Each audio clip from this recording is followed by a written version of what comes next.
What's up, guys? Welcome back here for another recap today. Finishing in the green once again here, up $740. So pretty decent day, all things considered. Trading mostly MGOL. MGOL was the main winner for $605. And the majority of the profit that I made here on MGOL was this break of this consolidation. So the break of the consolidation here, entering here on the micro pullback, and then adding into the halt level, taking it off at the halt level, then at a couple dip and rip trades here after the halt. Thankfully, I did avoid this halt down, and from there, that was pretty much it for MGOL. Fade, hard fade all the way back down to the lows. There was some other opportunity today on GRDI. I'm up $100 on, and that was from trading the VWAP breakout, the 1 minute pullback, and looking for continuation. I was able to get some decent profits on it of the small move, I guess because I took some okay size on it. We did get a nice pop here on GRDI right around lunchtime. We halted up, a nice halt resumption, and then we halted up again, looking for the dip and rip setup here. I bought for the dip and rip setup, and we did not continue. We did not continue on GRDI and ended up giving back some profits on GRDI. We did curl up again later, but at this point I was not really trading. I wasn't trading in this area. So GRDI, small green. What else did we have? We had ALUR. So we had a lot of like small little opportunities here and there. ALUR, nice little rip into a halt up, nice halt resumption, but we couldn't continue after that. And then again here on ZAPP. ZAPP was a crazy one. ZAPP was a crazy one. This one, I was trading in this area, looking for the breakout really early in the move, but it was so choppy. The spread was there. It was choppy. It kept flashing down. I kept getting shaken out. I was small red. And then before you know it, I'm looking back and we're halted up at 293. Halt resumption was just an instant rip. At that point, I missed such a huge leg that, now it's up, 70, 80%. I can't just FOMO in at the high here. So I did avoid trading here at the high until we started to consolidate. I attempted here the pullback, but I kept getting shaken out. We did get a little pop here off the low at the 9 EMA, the 1 minute, but we couldn't continue after that. We did had a little bit more of a range trade here after the breakdown. We did bounce off of the 5 minutes, the 5 minute 9 EMA. So here's that breakdown, bouncing right off that 5 minute 9 EMA. I was able to get some decent trades on that on smaller size. Put me back in the green, up $44 on it. So small green on ZAPP. We did attempt. I was sitting here looking for the move on ZAPP, potentially back through the high, but we did reject this critical level here at 355. So quite unfortunate with ZAPP. That we did see that. But overall, pretty decent day. MLGO, like I said, this was going to be the one that, MGOL. Pre-market, during the pre-market pump, I was like, okay, yeah, maybe this is probably the best one to watch because we had really good volume here. I was anticipating 3 to 4 million shares of volume traded per 1 minute candle, and that's exactly what we got. 3 million, 3 million, 2.3 million, 3 million, and then we got 4 million and 5 million shares traded. So seems to be, the volume traded pre-market, the average kind of 1 minute candle volume traded times that by 3 or to 4. That'll give you roughly the range of volume that you can expect to be traded for the first, let's say, 10 to 15 minutes at the open. Let's take a look, see if let's take a look at the live archive. I'll show you guys a little bit of the live archive. There's only a handful of trades that I made that gave me the most of my profit today.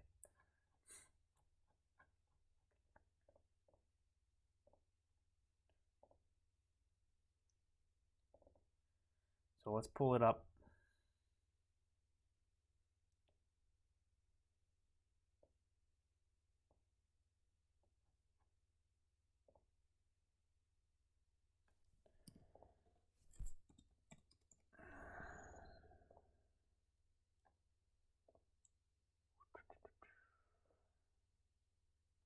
All right, so that's right at the open here. Had that little bit of a rejection, me bouncing back up. So it's looking good for a potential test of the highs. Looking good for the potential test of the highs. So this is where I made the bulk of my profit. So, you know, opening, so we dipped down and made a new low from the pre-market, from that pre-market support level, bouncing back up. So we're breaking previous support, but now reclaiming that's now, you know, bullish. Curl back up, testing previous highs we could not break above. I'm anticipating this time it's going to break. I'm looking for a quick micro pullback maybe, or I'm trying to time the break of this 1 minute candle here and then trying to get in again for the break of this 1 minute candle for the break of the high. So it looks like I was a little bit too early there. So I did cut the loss in case it does come all the way back down. So it was about a break-even trade or so.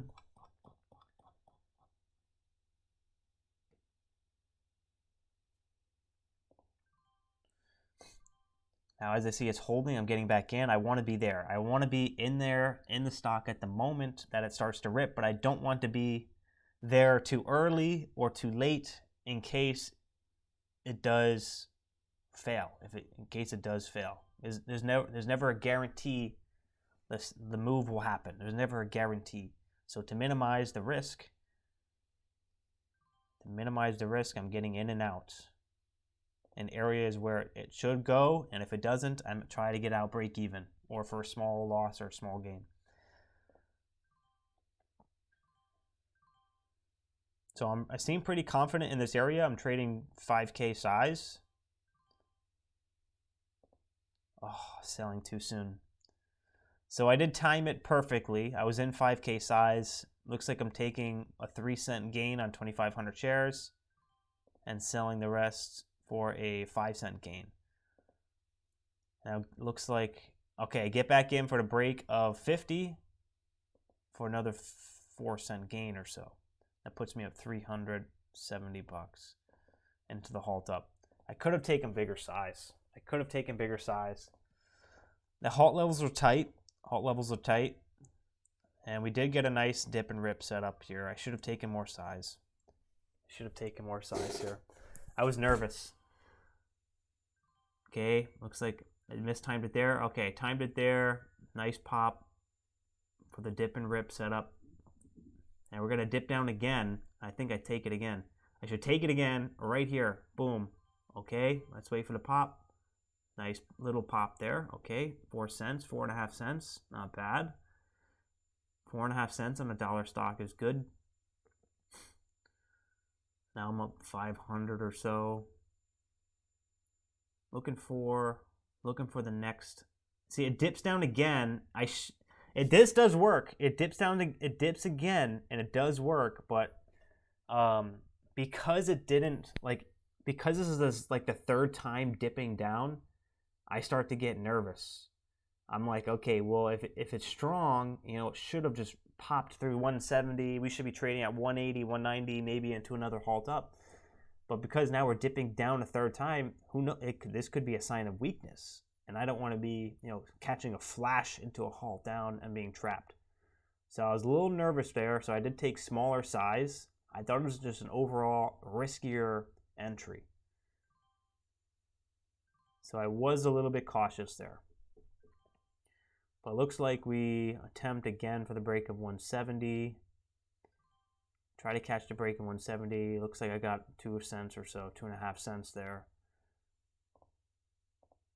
And then this is exactly what I wanted to avoid. It's exactly what I wanted to avoid, this. pinned into the halt down. That's why, you know, if it was strong, I felt like it wouldn't have dipped down to that previous halt level, this halt level here at 155. It wouldn't have dipped down 3 or 4 times.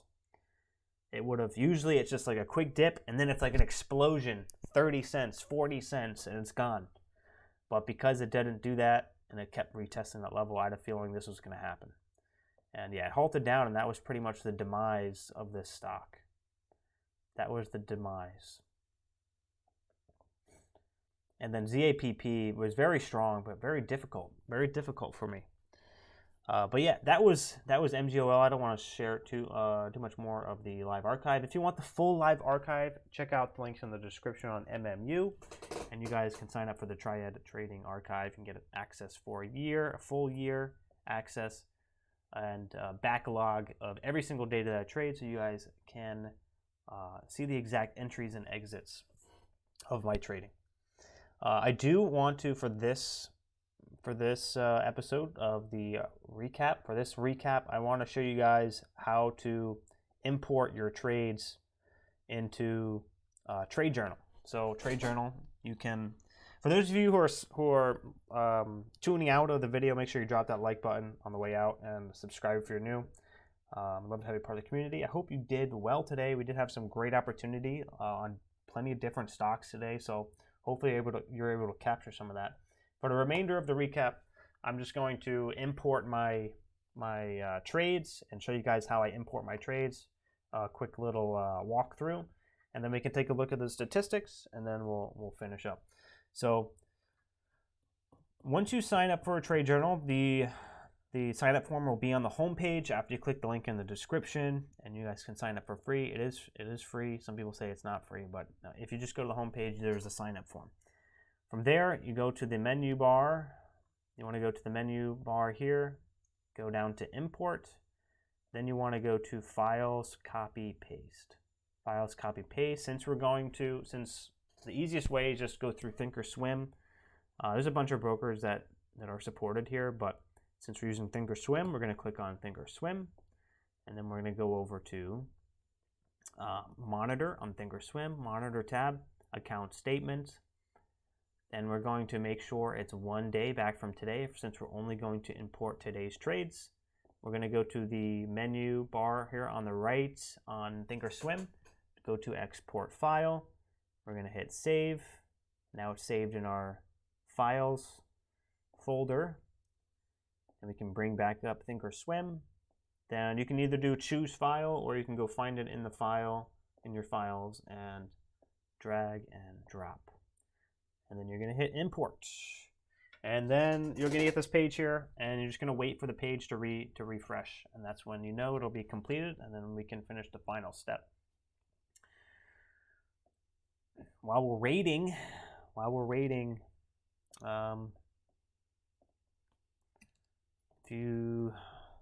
go. Oh, okay, looks like we're done here. So it looks like it wasn't too long. Yeah, so once it's finished here, you're just going to go to Use Wizard. Make sure you go to your broker. My broker is here is, well, it is Charles Schwab. Let's see here. Interesting. Okay, no, it is. So what you want to do here is use the same thing that you put for the import. Remember that drop-down menu for the import? We clicked on Thinkorswim because that's where we're importing from. It's the same thing. You want to just use Thinkorswim here, and then click on your portfolio. If you have after you create your portfolio, maybe I should have went through that first. Let's go back first. I think we missed a step here. If you want to create a portfolio, I'm not sure if you have to create a portfolio or if you can just upload trades without it. But yeah, to create a portfolio, just go to Portfolios and then do Create New Portfolio, and then it'll pop up here. So this is my portfolio, Triad Trading, Exchange Broker, Thinkorswim. That's where I'm importing from, Thinkorswim here off the Monitor tab. And we're going to go to Add Fields. Add Fields, and this is where, you know, if you want to put down any notes on a specific trade or upload an image of the chart or write in a pattern or tag a pattern for that specific trade, you can do that.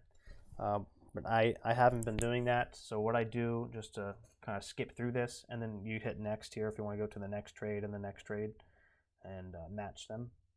I just do match all. Just hit match all. Since I don't really add any details to my trades, you can always, after you do this, you can always go into the your trades list and add notes if you want. After you do that, then you're just going to go to finish wizard. After you finish the wizard, now you're all good to go. It's that easy. It's that easy. So let's take a look here at the calendar, and we can take a look at the statistics for today. So far, pretty good week. I've been doing pretty well this week. Definitely a lot of orders, though.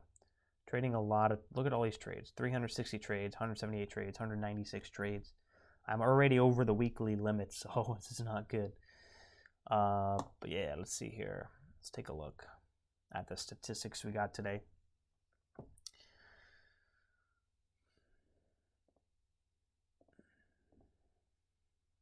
All right, so up 740, 50% profit margin, 57% profit margin, which is really good. Very happy with that. 55% accuracy, so right on target here. Largest winner, $200. Let's see here.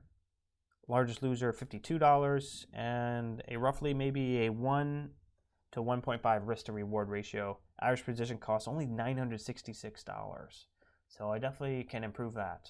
That's the one metric I can improve. I can start increasing my size even more. For something like MGOL, maybe I should be trading 10K size. 10K size on something like that. And that would have doubled my profit on it. So I would be up 1,200. I would be up, let's say, 1,200. Since I'm up 600, say I double my size, I should be up 1,200, and maybe finishing up 1,300 or 1,400 on the day. But yeah, that's one thing I can improve on. So, but yeah, it's gonna be a short recap. Thank you guys for tuning in. Hit that thumbs up button for me and subscribe if you're new. Hopefully, you guys did well today. And if you didn't, there's always another opportunity right around the corner. And trading is one of those fields that no matter how good or bad you did today, there's always tomorrow. There's always tomorrow. Even if you had the biggest day of your career, well, great. Pat yourself on the back, but tomorrow is a clean slate no matter what. Even if you did super well or you did terrible, the worst performance you've ever had, tomorrow is still a clean slate. So everything's back to flat. Your P&L is back to zero, just like everyone else. So that's good or bad, I guess, in however perspective you want to look at it. If you're massively green today, well, you got the pressure to do it again tomorrow. And the best thing is to not pressure yourself to perform the same level as you did on a crazy, outlandish outlier day. Because if you put pressure on yourself to perform at that level, or to have a certain dollar amount profit that you did on a specific day, that could definitely interfere with your trading and your decision making skills and your risk management skills. So it's best to always come to each day with a clean slate, fresh mind, kind of like the Zen Buddhists. The Zen Buddhists, the beginner's mind. Every day is a new day, fresh start. So have a good day, and I'll catch you guys tomorrow for the pre-market pump. Peace.